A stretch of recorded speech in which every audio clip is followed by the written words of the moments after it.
I am General of the Army's Ulysses S. Grant, and I should like to reflect with you about the issue and the problems of contrabands in the war.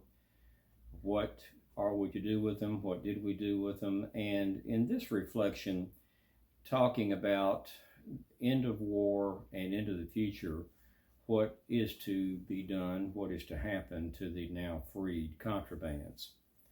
The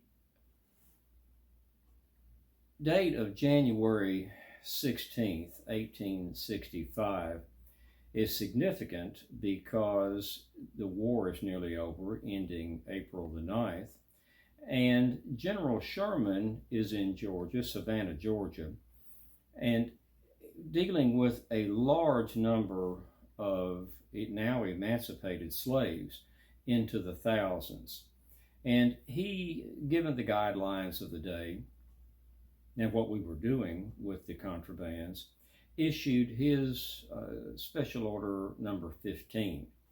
And that was to take the lands of the Georgia Sea Islands and the inland coastal rice country, low country of South Carolina, and ran from just south of Charleston, South Carolina, to the St. Johns River in Florida and all of the Georgia coast. Went about 30 miles inland and some 400,000 acres of land. So he declared in that order that they were to move, or they would have the lands of the Sea Islands and the low country rice country, and they could farm it, and suggested that they be divided into 40-acre parcels, and that the Army would see what it could do to get loans of mules. And that, I suspect, is where the worn out expression 40 acres and a mule.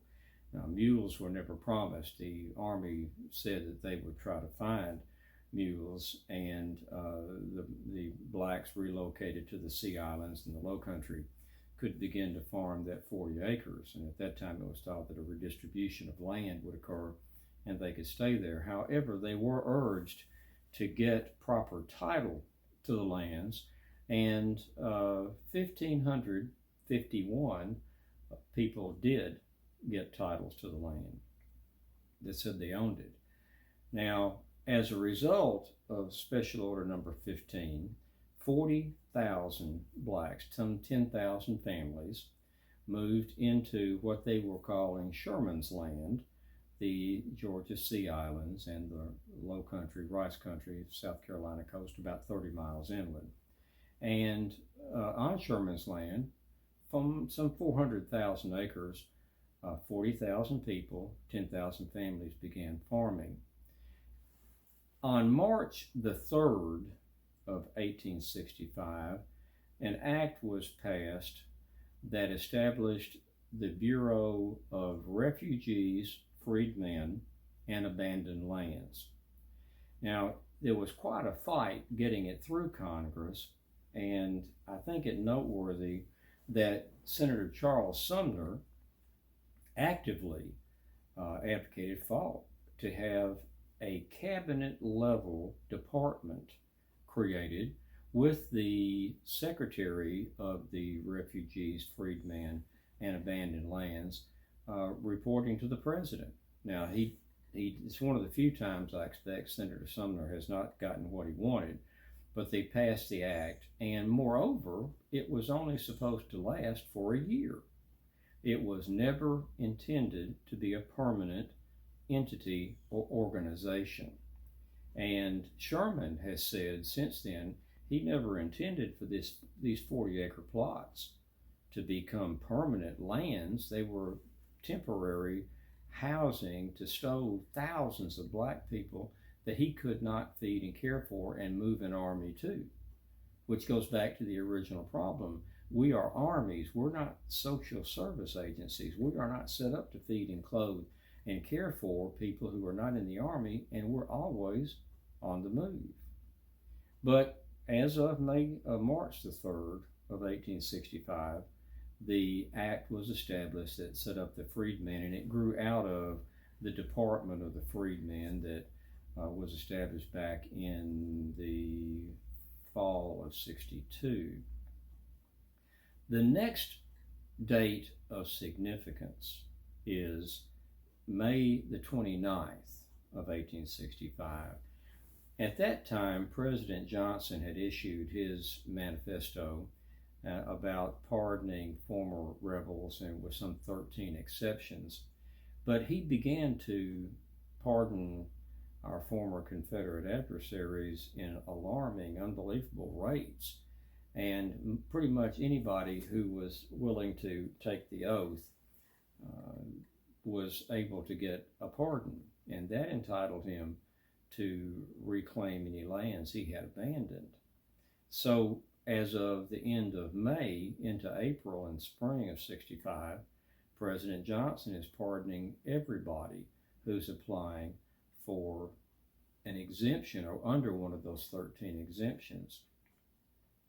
And in June of '65, we've established that there are about 40,000 blacks in Sherman's land there off the Georgia coast, South Carolina to northern Florida near Jacksonville.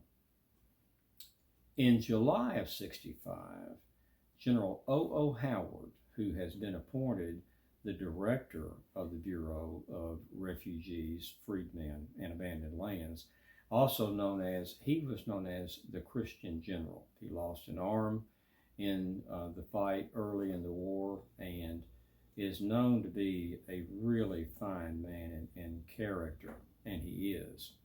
So he issued circular number 13 over the Bureau that said that the people inhabiting these 40-acre plots should apply for title to them as quickly as possible. I suspect General Howard knew that President Johnson was going to intervene in some way. He knew the pardons were flying thick and fast.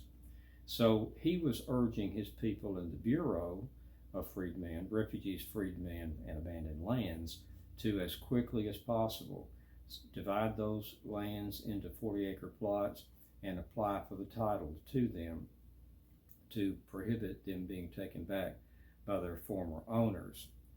Well, in October of '65, General Howard went to Edisto Island, one of the sea islands, to meet with those folks that were there in what they're now calling Sherman's land, to tell them, you're going to have to move. You've got to vacate. He was unsuccessful in opposing people being displaced, because the key factor is that when a former Confederate officer or anyone opposing the Union in the late war took the pledge, then they were pardoned, and they were entitled to reclaim the land that they had abandoned. So all these some 800,000 acres of land that have been abandoned in the war, their owners are now eligible, and many are coming back to reclaim them. The black people, for example, in Sherman's land, as they were calling it, the Sea Islands, that's exemplary of what was happening throughout the South, because they're now being told, you've got to vacate the land, or you can renegotiate a labor contract with the former owner, which would be the former, in most cases, many if not most cases, the former slave owner, negotiating now with his former slaves. And oddly enough, that was developed into year-long labor contracts, which is something else that smells bad about this arrangement. But General Howard decided to go himself to speak with them, and he met him on Edisto Island, South Carolina, in 1865, and they had a 3-day meeting. And he was trying to persuade them as affably as he could to vacate the land or renegotiate with the former owner.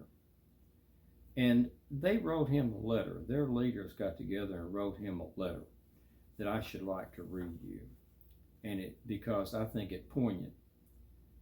They wrote to General Howard, "General, we want homesteads.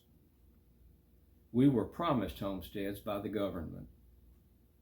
If it does not carry out the promise its agents made to us, if the government, having concluded to befriend its late enemies and to neglect to observe the principles of common faith between itself and us, its allies in the war that you said was over, now takes away from them all right to the soil they stand upon, save such as they can get by again working for your late and their all-time enemies. We are left in a more unpleasant condition than our former. You will see this is not the condition of really free men. You ask us to forgive the landowners of our island. You only lost your right arm in war and might forgive them. The man who tied me to a tree and gave me 39 lashes, and who stripped and flogged my mother and my sister, and who will not let me stay in his empty hut, except I will do his planting and be satisfied with his price, and who combines with others to keep away land for me or from me, well, knowing that I would not have anything to do with him if I had land of my own, that man I cannot well forgive. Does it look as if he has forgiven me, seeing how he tries to keep me in a condition of helplessness? So that was a very difficult time for General Howard, but he told them he had to. You've got to vacate this land or renegotiate a contract with your former owner. In October, now that was in July, or rather that was October of 65. In February of 66, Congress had renegotiated and repassed an extension of the Freedmen's Act. Now recall, it was only supposed to be for a year and not a permanent institution, but they have repassed a new Freedmen's Bill. President Johnson, after he had said he would approve it, vetoed it, which shocked Congress on both sides for a couple of reasons. He had told them he was going to sign it and vetoed it.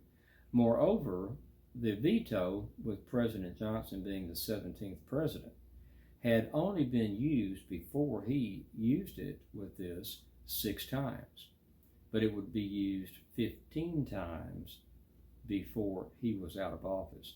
6 times from 16 presidents, but more than 15 times from President Johnson, which indicates the difficulties he had with Congress.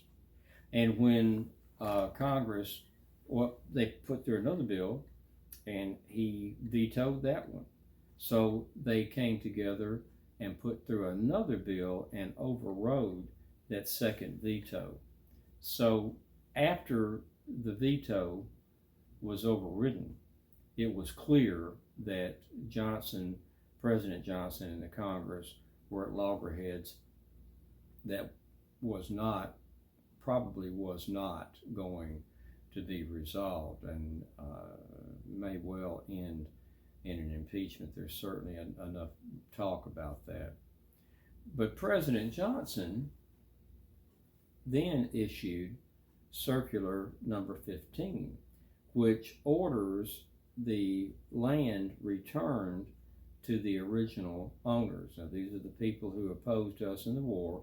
They've taken the oath. They've been pardoned, entitled then to regain the lands that they had abandoned, that had lain fallow, the lands that the blacks have moved into, began farming. We're told in good faith, this is get the title to this land, so it will be yours, and you're going to be able to farm your 40 acres. Only 1,551, though, for example, as I said earlier, of the 40,000 in the Sea Islands in Sherman's land, as they called it, actually applied for a title. And many of those still were cheated out of their land, and they had to get 20-acre plots and negotiate contracts with their former masters, because they had no way to make a living. They had no way of subsistence, so they were at the mercy of their former owners, who now have the land back. In July 25th of 1868, Congress cut the funds to the Bureau in more legislation and essentially gutted it. They had to release many of their agents, and while they have been working with healthcare and hospitals and in judicial proceedings, martial courts, to resolve legal issues, the teaching, the social welfare applications, and it's the first social welfare agency we have ever had in our government, this legislation. And President Johnson had vetoed it on the basis that, largely on the basis that he didn't like the military keeping the peace in peacetime, that he thought that was an unconstitutional provision, that the armies of the occupation reconstruction shouldn't be keeping the peace. But in July of 1868, the 25th of July, funds were substantially cut, and many of the agents were no longer there. And of all the social services, relocation, housing, medical, legal help, counseling for relocation, all of that came to a halt, and the only two functions left essentially were the education and the helping to settle claims. And most instances, that did not go well for the former slave. And the Bureau of Refugees, Freedmen, and Abandoned Lands was, for all intents and purposes, dead. And at this time in 1868, it doesn't look like it will survive much longer. That remains to be seen. The difficulties, though, Reconstruction angst is growing, and the Southerners are striving for what they call redemption, to reclaim their lands. The former contrabands and then freedmen, many United States colored troop soldiers, many sailors in the United States Navy, their future is very uncertain. As the president becomes at cross purposes with Congress, we don't know where he wants to go in his proposals, although he has said that treason must be made odious and the traitor to suffer, and the South trying to get back what it had pre-war, so and occupation of troops, or troops stationed in the South in a Reconstruction military occupation. There is much angst, much anger, and sadly not much healing going on. But to give you an illustration of the service of the former blacks that became soldiers and sailors, there were 180,000 black men to serve as United States colored troops. There were 18,000 black men who served in the United States Navy. There were, of those approximately 200,000, there were 40,000 to die in wartime. And of that 40,000, 30,000 of them died due to disease. As with all the other soldiers, there were at least 2 to 1 disease to combat related deaths. So they did, the ones that could serve, and they strive to do well. As far as maintaining a semblance of order for the newly freed slaves and now citizens, and trying to make their own way in a society, I should like to tell you the numbers of the soldiers that were in the Army.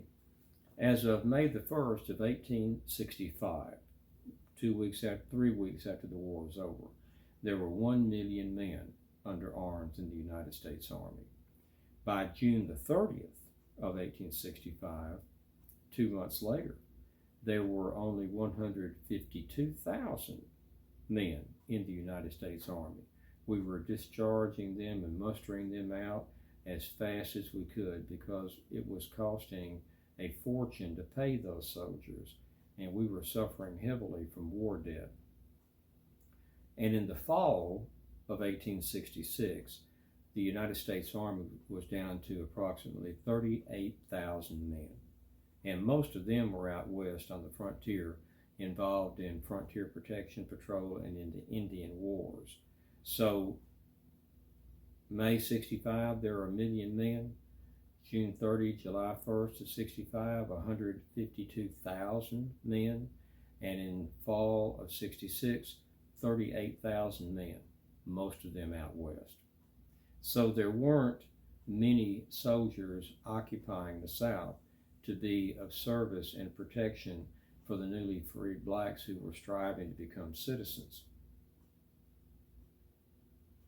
I don't know where it will all end or how these problems will be resolved. But in these 3 reflections that I have had with you in looking at the Civil War, specifically with contrabands, I have addressed with you what we did, how we led up to the contraband issue, and what to do with them. What are we to do with them, the question, and General Butler and his Fortress Monroe Doctrine. What we did with them during the war when I appointed Chaplain John Eaton as the man in charge of the contrabands in my command there in and around Shiloh and Corinth, Mississippi, later to become superintendent of all of the contraband agents working in the Army, and into what we have talked about today in the reflections about the timeline from January of 65, when Sherman issued Order Number 15, putting 40,000 freed blacks on lands in the Georgia Sea Islands, and which can be generalized to all of the lands throughout the South that had been abandoned, and what to do with blacks that were now free. Until July of 68, when, for all intents and purposes, the Freedmen's Bureau of Refugees and Abandoned Lands was essentially disemboweled and made largely ineffective. I think it noteworthy to lift up that Charles Sumner wanted and advocated strongly for the Bureau to be a cabinet-level permanent department in the United States government. But having looked at the contrabands from before the war, what to do with them when the war started, up until reviewing in 1868 when the Bureau has largely been rendered impotent, I will bring these reflections to a close. And until we meet again, I am General of the Armies, Ulysses S. Grant, bidding you farewell.